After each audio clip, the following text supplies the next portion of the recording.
ಆತ್ಮೀಯರೇ ನಮಸ್ಕಾರ. ಆತ್ಮೀಯರೇ, ಇವತ್ತು ನಾವು ಒಂದು ಅತ್ಯದ್ಭುತವಾದಂಥ ವ್ಯಕ್ತಿತ್ವದ ಬಗ್ಗೆ ಮಾತಾಡೋಕ್ಕೆ ಇಷ್ಟಪಡ್ತಾ ಇದ್ದೀನಿ. ಅದು ಬೇರೇನೂ ಅಲ್ಲ, ನಮ್ಮನ್ನು ಕತ್ತಲೆಯಿಂದ ಬೆಳಕಿನೆಡೆಗೆ, ಅಜ್ಞಾನದಿಂದ ಸುಜ್ಞಾನದ ಕಡೆಗೆ ನಮ್ಮನ್ನು ಕರೆತಂದಂಥ ವ್ಯಕ್ತಿತ್ವದ ಬಗ್ಗೆ. ಹೇಗೆ ಶಿಲ್ಪಿ ಕಲ್ಲನ್ನು ಕೆತ್ತಿ ಮೂರ್ತಿ ಮಾಡ್ತಾನೋ ಹಾಗೆ ನಮ್ಮ ಮೌಢ್ಯವನ್ನು ತೊಡೆದು ಹಾಕಿ ನಮಗೆ ಅಕ್ಷರ ಕಲಿಯಲು ಅನುಕೂಲ ಕಲ್ಪಿಸಿದಂಥ, ಅದೇ ಥರ ನಮ್ಮ ವ್ಯಕ್ತಿತ್ವ ರೂಪಿಸಿದಂಥ, ಅದೇ ಥರ ನಮ್ಮನ್ನು ಉನ್ನತ ಮಟ್ಟಕ್ಕೆ ತೆಗೆದುಕೊಂಡು ಹೋದಂತಹ ವ್ಯಕ್ತಿ ಬೇರಾರೂ ಅಲ್ಲ, ಶಿಕ್ಷಕರು. ಆತ್ಮೀಯರೇ, ಶಿಕ್ಷಕರಲ್ಲಿ ಕೂಡ ಎಷ್ಟೊಂದು ಮಾನವೀಯತೆ ಇರ್ತದೆ, ಎಷ್ಟೊಂದು ಅವರಲ್ಲಿ ಮಾತ್ರ ಹೃದಯ ಇರ್ತದೆ ಅಂತಂದರೆ, ಶಿಕ್ಷಕ ವೃತ್ತಿಯಲ್ಲಿ ಶಿಕ್ಷಕಿಯರು ಇರ್ತಾರೆ, ಶಿಕ್ಷಕರು ಇರ್ತಾರೆ. ಉದಾಹರಣೆಗೆ ಶಿಕ್ಷಕಿಯರನ್ನು ತೆಗೆದುಕೊಂಡ್ರೆ, ಆ ಶಿಕ್ಷಕಿಗೂ ಕೂಡ ನಮ್ಮಂತೆ ಮಕ್ಕಳಿರ್ತಾರೆ, ತಂದೆ ತಾಯಿ ಇರ್ತಾರೆ, ಅತ್ತೆ ಮಾವ ಇರ್ತಾರೆ, ಸಂಸಾರ ಇರ್ತದೆ, ಗಂಡ ಮಗು ಇರ್ತದೆ. ಆ ಎಲ್ಲರನ್ನೂ ಅವರು ಸಮಾಧಾನ ಪಡಿಸ್ತಾ ಶಾಲೆಗೆ ಬಂದು ಮಗುವಿನ ಒಂದು ಜ್ಞಾನಾರ್ಜನೆಯನ್ನು ಕೂಡ ಮಾಡಿಸ್ತಾರೆ ಶಿಕ್ಷಕಿಯರು. ಬಂಧುಗಳೇ, ನಾನು ನೋಡ್ತಾ ಇದ್ದಂತೆ ಎಷ್ಟೊಂದು ಶಿಕ್ಷಕಿಯರು ಕೆಲಸ ಮಾಡ್ತಾ ಸಮಯದ ಅಭಾವದಿಂದ ತಾವು ಊಟ ಮಾಡದೆ ಟಿಫನ್ ಕ್ಯಾರಿಯರನ್ನು ತೆಗೆದುಕೊಂಡು ದೌಡಾಯಿಸ್ತಾ ಶಾಲೆಗೆ ಬಂದು ಮಕ್ಕಳಿಗೆ ಜ್ಞಾನಾರ್ಜನೆ ಮಾಡುವಂಥ ಶಿಕ್ಷಕಿಯರನ್ನು ಕೂಡ ನಾನು ನೋಡಿದ್ದೀನಿ. ಅದೇ ಥರ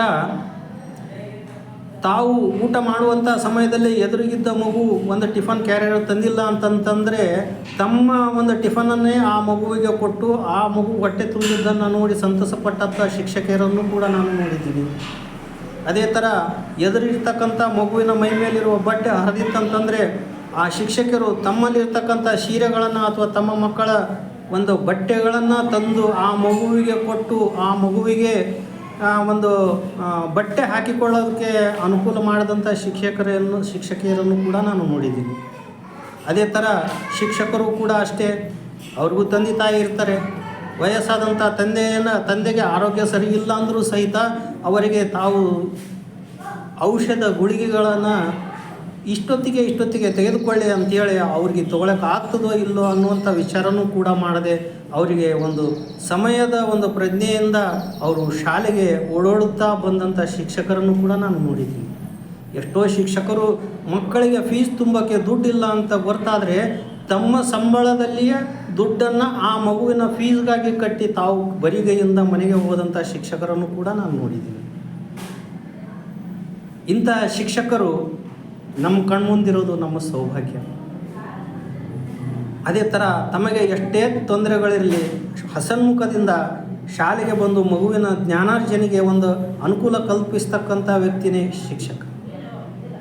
ತಮ್ಮ ಮಗುವಿನ ಉನ್ನತಿಯನ್ನು ಬಿಟ್ಟು ಬೇರೆ ಮಕ್ಕಳ ಉನ್ನತಿಯನ್ನು ನೋಡಿ ಸಂತೋಷ ಪಡ್ತಕ್ಕಂಥ ವ್ಯಕ್ತಿ ಬೇರಾರೂ ಅಲ್ಲ, ಅವರು ಶಿಕ್ಷಕರು ಮಾತ್ರ. ನಿಸ್ವಾರ್ಥ ಸೇವೆಯನ್ನು ಸಲ್ಲಿಸ್ತಕ್ಕಂಥ ಶಿಕ್ಷಕರಿಗೆ ನಾವು ಎಷ್ಟು ಸಾರಿ ನಮನ ಸಲ್ಲಿಸಿದ್ರೂ ಕಡಿಮೆ ಬಂಧುಗಳೇ. ನಾವು ಅನ್ಕೋತಿರ್ತೀವಿ ಆ ಶಿಕ್ಷಕರಿಗೆ ಏನು ಕಡಿಮೆ, ಸಾಕಷ್ಟು ವೇತನ ಬರ್ತಿರ್ತದೆ, ಅವರು ಆ ವೇತನದಿಂದ ಚೆನ್ನಾಗಿರ್ತಾರೆ ಅಂತ. ಆದರೆ ಅವರ ಮನೆಗೆ ಹೋಗಿ ನೋಡಿದಾಗ ನಮ್ಮ ಮನೆಗಿಂತ ಅವರ ಮನೆ ಅತ್ಯಂತ ಕಠಿಣ ಇರ್ತದೆ. ಶಿಕ್ಷಕಿ ಆದರೆ ಅತ್ತೆ ಮಾವನನ್ನು ಸಂಭಾಳಿಸ್ಬೇಕು, ಗಂಡನ್ನು ಸಂಭಾಳಿಸ್ಬೇಕು, ಮಕ್ಕಳನ್ನು ಸಂಭಾಳಿಸ್ಬೇಕು, ನೆರೆಹೊರೆಯವರನ್ನು ಸಂಭಾಳಿಸ್ಬೇಕು. ಅಷ್ಟೆಲ್ಲ ಮಾಡಿಕೊಂಡು ಮತ್ತೆ ಶಾಲೆಗೆ ಬಂದು ಮಕ್ಕಳನ್ನು ಸಂಭಾಳಿಸ್ಬೇಕು, ಅಲ್ಲಿರ್ತಕ್ಕಂಥ ಸ್ಟಾಫ್ ಜೊತೆ ಚೆನ್ನಾಗಿರಬೇಕು, ಅಲ್ಲಿರ್ತಕ್ಕಂಥ ಉನ್ನತ ಅಧಿಕಾರಿಗಳಿಗೆ ಅವರು ಹೌದಾಗಬೇಕಾಗ್ತದೆ. ಅದೇ ಥರ ಶಿಕ್ಷಕರಾದರೆ ಅವರು ತಂದೆ ತಾಯಿ, ಮಕ್ಕಳು, ನೆರೆಹೊರೆಯವರು, ಉನ್ನತಾಧಿಕಾರಿಗಳು, ಸಹಪಾಠಿಗಳು ಇವರೆಲ್ಲರನ್ನು ಸಂಭಾಳಿಸುತ್ತಾ ಬೇರೆಯವರ ಮಕ್ಕಳ ಒಂದು ಜ್ಞಾನಾರ್ಜನೆಗೆ ಅವರು ಪರಿಶ್ರಮ ಪಡ್ತಿರ್ತಾರೆ. ಇಂಥ ತ್ಯಾಗ ಜೀವನ ಇರೋದು ಶಿಕ್ಷಕರಿಗೆ ಮಾತ್ರ. ಆ ಕಾರಣದಿಂದ ಬಂಧುಗಳೇ, ನಾವು ಶಿಕ್ಷಕರಿಗೆ ಯಾವಾಗಲಾದ್ರೂ ಸಹಿತ ನಾವು ಅವರಿಗೆ ತುಂಬ ಹೃದಯದ ಧನ್ಯವಾದಗಳನ್ನು ಸಲ್ಲಿಸಬೇಕು. ಅಬ್ದುಲ್ ಕಲಾಂ ಅಂತ ಒಂದು ವ್ಯಕ್ತಿಗಳನ್ನು ನಿರ್ಮಿಸಿದ್ದೇ ಶಿಕ್ಷಕರು. ಉನ್ನತ ಹುದ್ದೆಯಲ್ಲಿರ್ತಕ್ಕಂಥ ಬೇಕಾದ ವ್ಯಕ್ತಿಗಳನ್ನು ತೆಗೆದುಕೊಳ್ಳಿ. ಉದಾಹರಣೆಗೆ ಅವರೆಲ್ಲರ ನಿರ್ಮಾಣ ಶಿಕ್ಷಕರ ಕೈಯಿಂದನೇ ಆಗಿತ್ತು. ಹಲವಾರು ವಿಜ್ಞಾನಿಗಳಿದ್ದಾರೆ, ಹಲವಾರು ಸಂಶೋಧಕರಿದ್ದಾರೆ, ಹಲವಾರು ಉನ್ನತ ಮಟ್ಟದ ಜ್ಞಾನ ಹೊಂದಿದಂಥ ಜ್ಞಾನಿಗಳಿದ್ದಾರೆ. ಇವರೆಲ್ಲರ ಒಂದು ನಿರ್ಮಾಣ ಈ ಶಿಕ್ಷಕ ಎನ್ನುವ ಪದ ತಯಾರು ಮಾಡಿದೆ.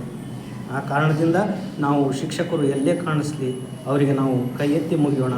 ಅದೇ ಥರ ನಮ್ಮ ಮಕ್ಕಳನ್ನು ಕೂಡ ಆ ಶಿಕ್ಷಕರನಿಗೆ ಪರಿಚಯ ಮಾಡಿಕೊಡೋಣ, ಇವರೇ ನಮ್ಮ ಶಿಕ್ಷಕರು ಅಂತ. ಮೊನ್ನೆ ಒಂದು ಸಣ್ಣ ಉದಾಹರಣೆ ಹೇಳಬೇಕಂತಂದರೆ, ನನ್ನ ಮಕ್ಕಳು ಕಲಿತಂಥ ಶಾಲೆಯಲ್ಲಿ ನಾನು ಹೋದಾಗ ಆ ಶಾಲೆಯಲ್ಲಿನೇ ನಾನು ಕಲಿತಿದ್ದು. ಅಲ್ಲೊಬ್ಬ ಶಿಕ್ಷಕರು ನನ್ನನ್ನು ಪರಿಚಯ ಮಾಡಿಕೊಟ್ರು.